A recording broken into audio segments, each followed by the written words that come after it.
The Columbia Broadcasting System presents yours truly, Johnny Dollar.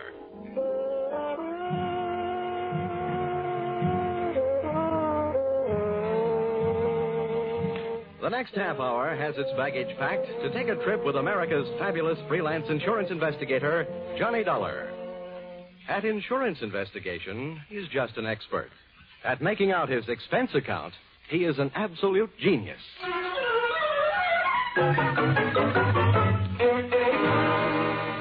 Expense account submitted by Special Investigator Johnny Dollar to Home Office, Honesty Life Insurance Underwriters, Terminal Building, Hartford, Connecticut.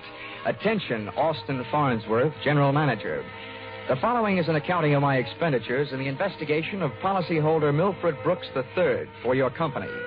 Expense account item 1, 75 cents. Cab fare to your office in answer to your original hurry call. Tip to driver, $1. Expense account item 2, 25 cents. Shoe shine. You remember I got my shoes scuffed when I unsuspectingly walked through the private door to your office. Dollar, grab him. He's trying to jump out that window. Let go. Get off. I'll show you. Oh, no, you don't. Hey, let go, you fool. Get away. Had a nice try, sonny boy. Now pay attention to teacher. No.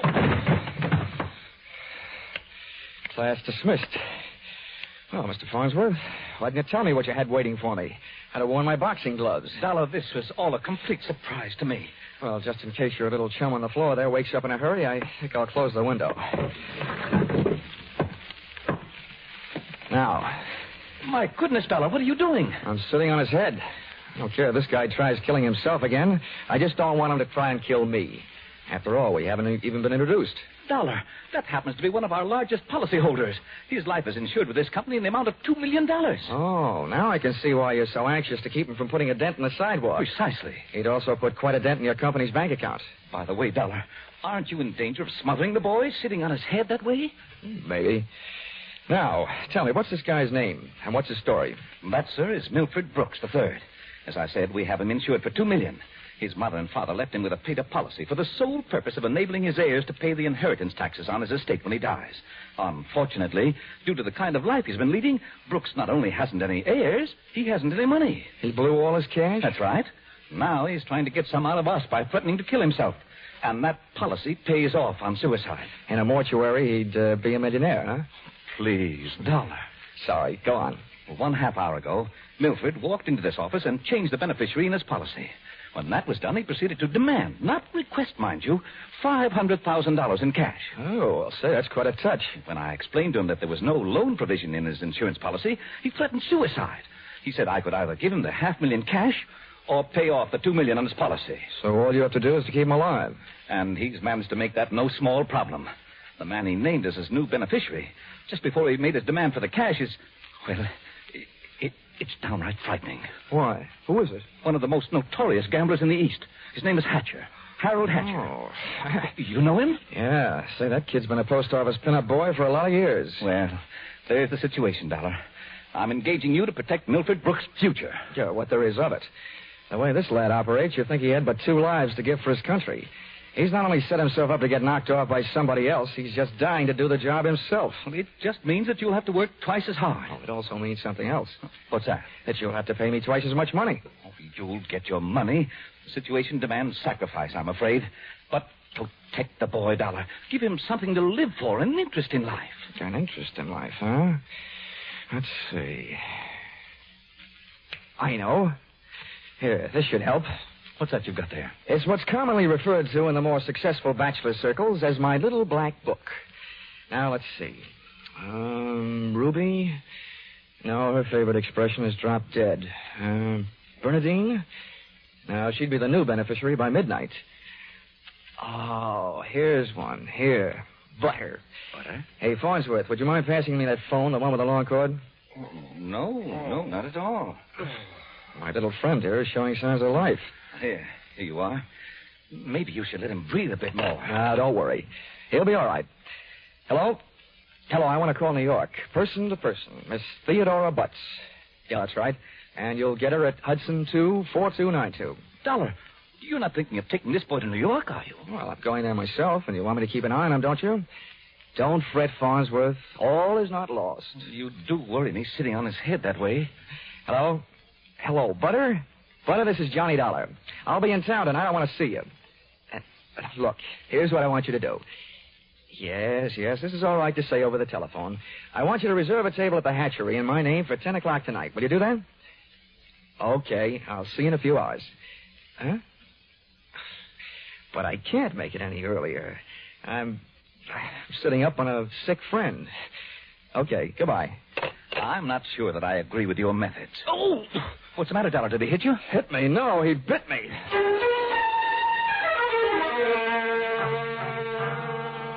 Expense account, item 3. Liquor, $18.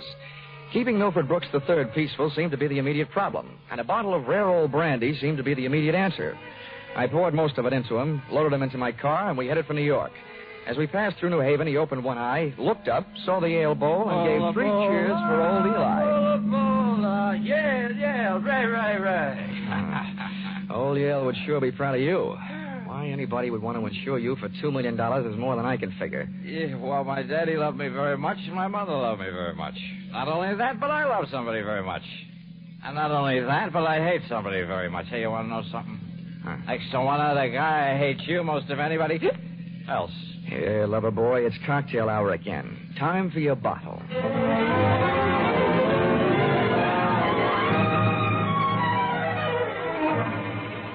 Rolling along the Merritt Parkway, I felt very much alone with my own thoughts. And believe me, they weren't very pleasant company. The way it stacked up for me, Brooks had built up a fat gambling debt to Harold Hatcher and had been forced to make him his beneficiary. The suicide threat that he was holding over Honesty Insurance Company was a little tougher to figure, unless he was trying to finance a trip for himself to get away from the man with a custom-tailored murder motive, Hatcher. My hungry little mind nibbled away on those unsavory morsels of food for thought all the way to Butter's apartment.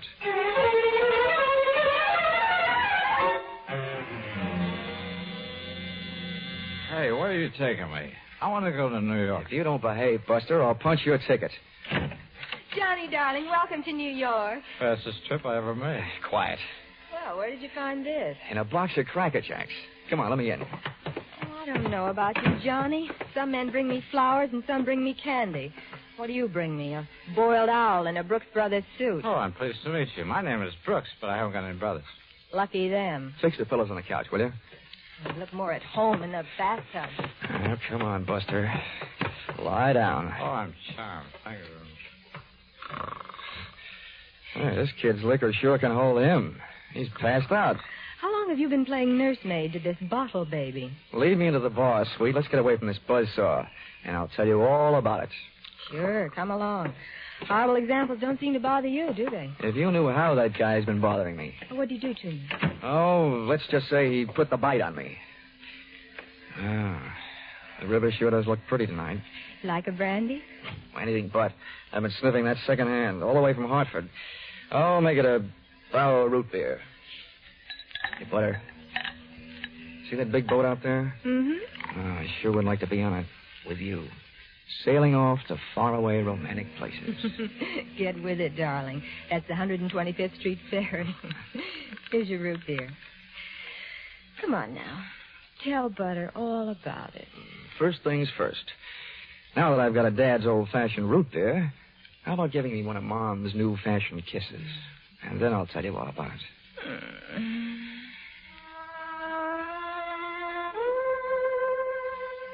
A few seconds later, I proceeded to tell her all about it, and it wasn't easy. Everything about it kept flagging down my train of thought.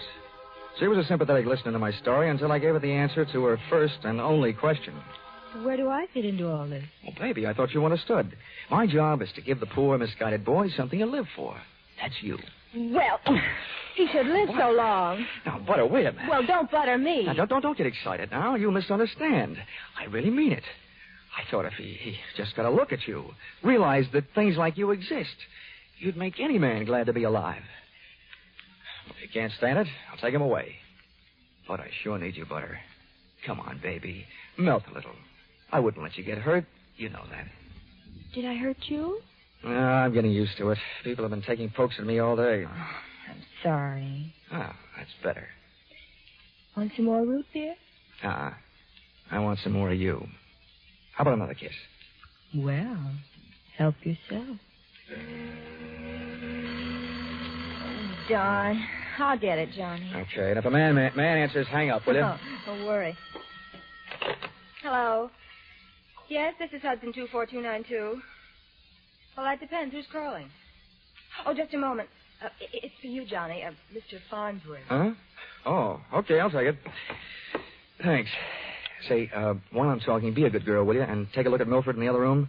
And while you're at it, get me in the root beer, huh? Oh, sure. The service is good around here. Hello, Farnsworth? Yes, Dollar, I'm glad I got you. How'd you get this number? It's the one you called from my office. I remembered it. I have a photographic mind. I hope you haven't got a picture of what I'm thinking. What do you want? I want to know how Milford is. I mean, is he still alive? Of course he's alive. Good. Do you suppose I could talk to him? I mean, do you think he'll talk to me? Well, the last time I saw him, he was sound asleep. I'll take a look. Hold the phone. Oh, Butter. Oh, Butter. Hey, Butter. Hello, Farnsworth? Yes. Do you have any aspirin there at your house? Why, of course, Dollar. Why? Well, you better take a handful. Milford Brooks III just took a powder. I'll call you back. You let anything happen to him, and you'll need the aspirin. I've already got a headache. When Milford left, he took my girl with him.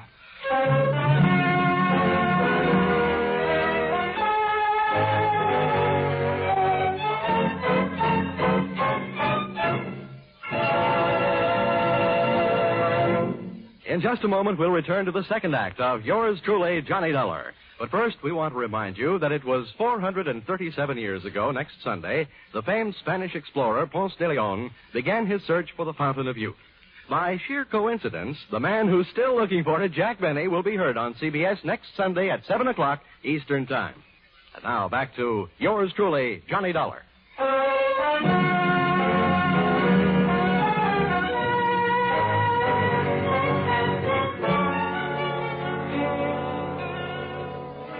Well, nobody could say I wasn't working fast. I had only been in town for an hour, and I had already succeeded in not only losing your $2 million baby, Milford Brooks III, Mr. Farnsworth, but in losing my $1 million baby, Theodora Butts. I tried to put myself in Milford Brooks' $40 shoes, but they wouldn't fit. You can't outthink a maniac. The best I could do was figure either that he was on his way to commit suicide, or that Harold Hatcher, the man who now stood to collect $2 million in the event of Milford's death, had snatched him out of Butter's apartment. With birds of that type flocking together, Butter stood a good chance of being a dead duck. I spent an hour unsuccessfully shaking down the neighborhood for them. I questioned cab drivers, harness bulls, bartenders. Then I decided to ask for help from higher up. And I don't mean that I said a prayer. Expense account, item 4, 5 cents, phone call. Police headquarters. Give me missing persons. Any particular one? Don't be a wise guy. Lieutenant Fisher. Yes, sir. Hello, Dollar. What did you lose? Practically everybody. Let's start with a girl, Theodora Butts. You mean you lost your girl? Why didn't you call Dorothy Dix? Don't waste time being clever. Just check your reports, will you? Hold on. Buddington, Bumpus, Byers. Nope, nothing on her, Dollar. Okay, well, try this one. Brooks, Milford III. Bullseye. Brooks, Milford III. He hasn't been reported missing, and we haven't found him yet. But, we think we know where he is. Oh, this kind of a question I always hate to ask. Where? The Hudson River. At 11:15 tonight, his top coat, complete with identification, was found taking a ride on the 125th Street ferry. Anything else? Nothing much. Package of matches was found under the coat, monogrammed. You don't happen to know anybody whose initials are H.H., do you? H.H.? Well, there's always Horace Height. Thanks, Fisher. I'll check back with you later. I'll be here.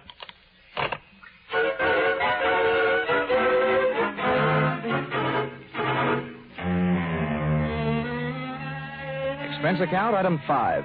Nightclubs, $28. Harold Hatcher's hatchery was in a cellar under a hotel, but the prices were high enough to rate a penthouse. The club was draped in too much satin, its lady customers in too little. The decor was French provincial, music Brazilian, and the food was nowhere. The drinks looked weak and the waiters looked strong. All in all, the joint was a sight for sore eyes, for making them sore. The only pretty thing in the place was a blonde. She came strolling up to my table, her hips unconsciously sending subtle little messages back to the rumba band. She opened her mouth, slid her tongue over her lower lip, and let a few warm, soft words slide out. Looking for someone? Oh, well, you'll do until the real thing comes along. Sit down. Thanks. No, I won't have a drink. My name is Janelle. I understand you were asking about Mr. Hatcher. Yeah. You know him? More than somewhat. Are you Mrs. Hatcher by any chance? I might be. Does that mean you might admit it or that you might talk him into it someday? I'll ignore that. What do you want to see him about? A mutual friend, Milford Brooks. I know most of the quiet clothes boys around here, so you want a cop. You don't look like the type to be a society friend of the Brooks family. So what are you? I'll ignore that. Is Hatcher around? He might be. Oh, come on now. Where is his office? At the top of the stairs in the back. Can I expect any trouble getting in? You act like you just saw a B picture. Harold is doing his best to act like an honest businessman these nights. You won't have any trouble. How do you know? Because Harold sent me down here to look you over. I think you're all right. So I've won myself the good housekeeping seal of approval, huh? Keeping house with you would meet with my approval. I ran for my life, had a slow walk across the dance floor, edged my way through a cluster of tables, and went up the back stairs. When I located the door to Hatcher's office, I knocked once and went in. Come on in. Thanks. I'm Johnny Dollar. I've been hired by Honesty Life Insurance Underwriters to protect the interest of a guy named Milford Brooks III. What's that supposed to mean to me? You know him, don't you? Well, he isn't exactly one of my boozing buddies. How much money does he owe you? We've got him on the books for a few grand. Why? They picked up his top coat tonight on the 125th Street ferry. He wasn't in it. It might have been a suicide, or it might have been a knockover made to look like a suicide. What's your choice? Where do you get off asking me to make a choice? Where were you around 11:30 tonight? What's it to you? I don't know. I just thought you might like to rehearse a few answers. The law will be asking you some questions real soon now. I don't know why I should tell you, but I was driving around in my car getting some air. You better do better than that. They found a match folder under Brooks' coat. It had your initials on it. You're out of your mind. The guy owed me a couple of $100,000. You think I'm going around knocking off my own assets? I don't know whether you're stupid or bright, Hatcher. Don't worry about it. I know. What about that insurance policy? What insurance policy? Now, look, Hatcher, we're big boys now. We both know that changing the beneficiary of an insurance policy is a legal transaction. That means witnesses. That means it isn't secret. You mind telling me what you're trying to say? That you and the Honesty Insurance Company and I all know that Brooks made you the beneficiary in his policy and that you stand to come in at $2 million when they fish out his body. I don't know anything about it. Motives don't come much bigger. I'm telling you, this is all news to me. You or nobody else is going to move me off that story. I feel the same about mine. It doesn't take a genius to know that Brooks didn't love you $2 million worth. There's only one logical reason for his making you the beneficiary that I can see. You forced him into it. Who'd believe anything else? Who cares? They'd have to prove it. And, brother, that can't be done. Now, how would you like... Wait a minute. Yeah? Yeah. Oh, okay, Rocky. Thanks for the news. Dollar, did you turn me in? Oh, they're here, huh? Yeah. No, I didn't turn you in. What's the matter? You got a good story, Hatcher? You're not worried, are you? Here, have a cigarette. Thanks. I got a light. Oh, worked the first time. Yeah. Nope, I'm not worried. I'll be out in 48 hours. You'll be lucky if you're out in 48 years. Okay, boys, come on in. The homicide boys invited Hatcher down to headquarters. He accepted and invited them down to the bar for a no-hard-feelings drink. They accepted. I walked back down the stairs into the club. The place hadn't changed. Same stale customers, same stale music, same stale air. And the same lovely Janelle sitting at the same unlovely table. Hello. How'd you make out? Oh, I left before they started playing 20 questions. But I wouldn't worry. You've got a smart boy in the bar there. In some ways, maybe. What'd he hand you? A big round zero. Wouldn't talk, huh? About what? Oh, just a little doodad, a $2 million life insurance policy. Wait a minute. That young Brooks kid? Yeah, that's right. Oh, I knew it. I tried to tell him, but he wouldn't listen to me. Trying to tell who what? Hatcher. But he'd get into trouble about that policy. It just looks funny, him being made the beneficiary. You knew about it, huh? I suppose you also know what was behind it. Sure, Milford owed him some money. A lot of money. It's in writing. What kind of writing? It's a personal note that Brooks was going to get back if he made Harold beneficiary. It's up in his office. Hey, you must be awful close to Hatcher. I'm the close, friendly type. I'll have that drink now. You've earned it, beautiful. She had earned it, and I had a hunch as to why. If ever I saw a gal busy putting the skids under her boyfriend, she was. Even if she helped send him up on a murder rap, I would have bet a quick 50 that she'd tipped him to the police. It's happened before if the boyfriend is the murdering type, and it's a nice, neat legal method of disposal. Janelle led me back up the stairs and into Hatcher's office. I sent her back down to watch the bar to divert Hatcher in case he decided he'd forgotten something. Brooks's personal note made out to the gambler was easy to find, lying neatly in the middle of the top desk drawer. But I found something even more interesting when I went through his wardrobe closet. I began to see a glimmer of light. And then, encouraged by not too much thinking on my part, it turned into a veritable bonfire, which I hoped wouldn't be too hot for me to handle.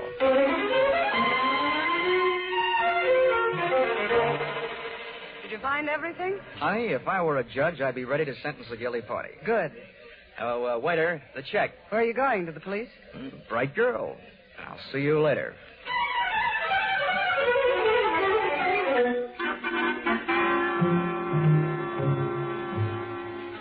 Expense account, item 6.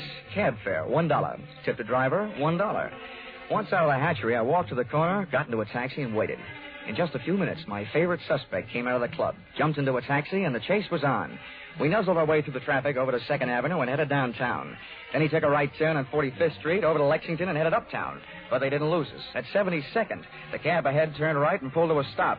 My driver was on his toes, and his toes were on his brake. We stopped, too, half a block behind. You want I should wait? Oh, here you are. Keep the change.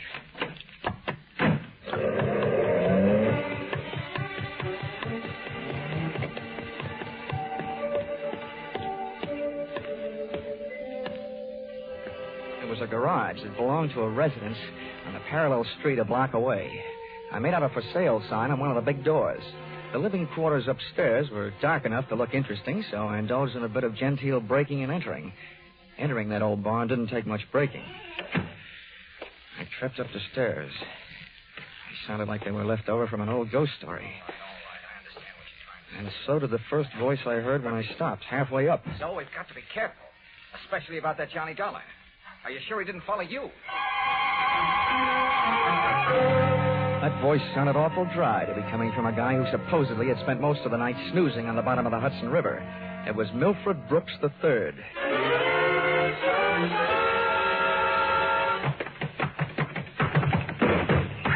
Get up on your feet, Brooks. Now, wait a minute. No! I started this thing slugging you. I might as well finish it the same way. Leave him alone. He's mine. Pull in the claws, Angel, and sit on his lap.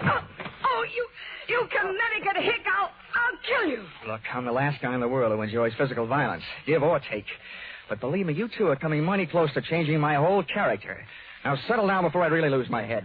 Get off of me. I should have known better than to get mixed up with a low-class nobody like you. Cut. We've pushed the lady around enough, Brooks. Tell me to be careful. Why didn't you think of that before you let him here? Wipe for your nose, big boy. Don't you go getting fat-headed gorgeous. Neither one of you is exactly what I'd call a mastermind. When you planted that match folder underneath the topcoat on the ferry boat, you both should have been more careful. Huh. You think so? You bet I think so. If I were planning a piece of evidence to incriminate Mr. Harold Hatcher, I would have left a cigarette lighter. I found one in the pocket of every suit he owns back there in his closet in the club. It wasn't hard to figure out that guy never carries a book of matches.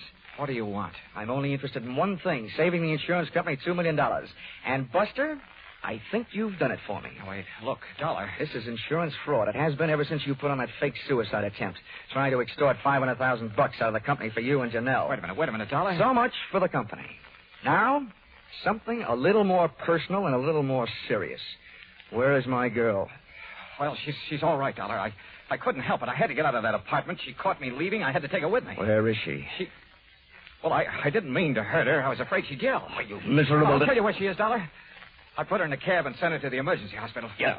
Oh, no, Dollar, please. I'm going to give you the beady yell. Harold. Hatcher.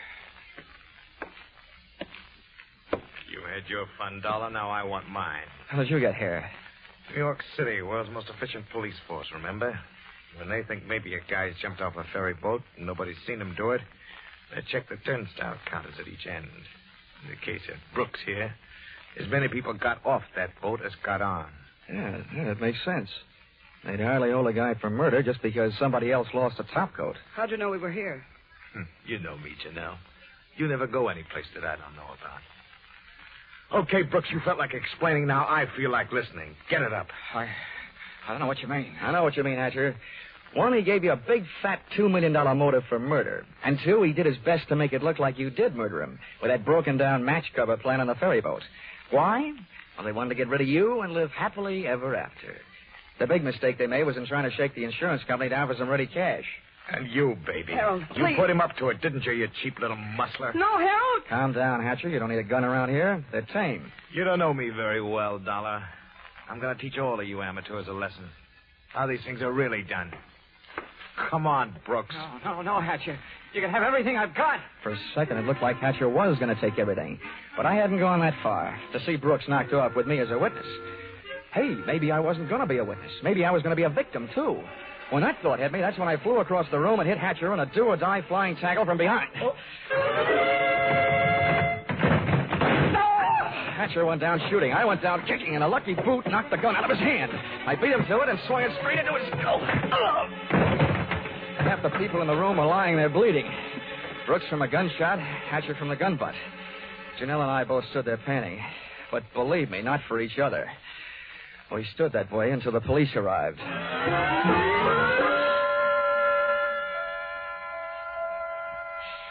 Johnny, I hate being in the hospital.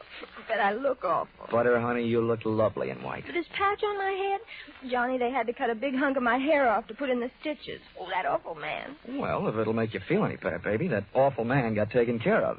He's upstairs in the same hospital. Oh, Johnny, you didn't shoot No, him. Butter, I didn't have to. Harold Hatcher saved me the trouble. They don't know yet whether Mr. Brooks is going to live or die, but it doesn't make much difference to me or to the insurance company. He signed a statement admitting attempted fraud. Serves him right hitting a lady on the head. Oh, Johnny, what am I going to do? My hair will look awful. It'll take months for it to grow out. Now, don't worry, Butter. I'll buy you something to cover it up. I know a guy over on Fifth Avenue who claims he makes something that looks prettier on a woman's head than her hair. Expense account, item 7. $640. Ladies' hats. To cover the lump on lady's head. Expense account, item 8. $20. Tip to nurse for reminding Butter on the hour every hour that accidents will happen. Expense account, item 9. $7. Mileage driving back to Hartford. Expense account total, $1,182.23. Which you may say, Mr. Farnsworth, is a lot of money for one man to spend in a day and a half. But you must bear in mind that the amount at stake was $2 million. And you know the price of steak these days. Signed, yours, truly, Johnny Dollar.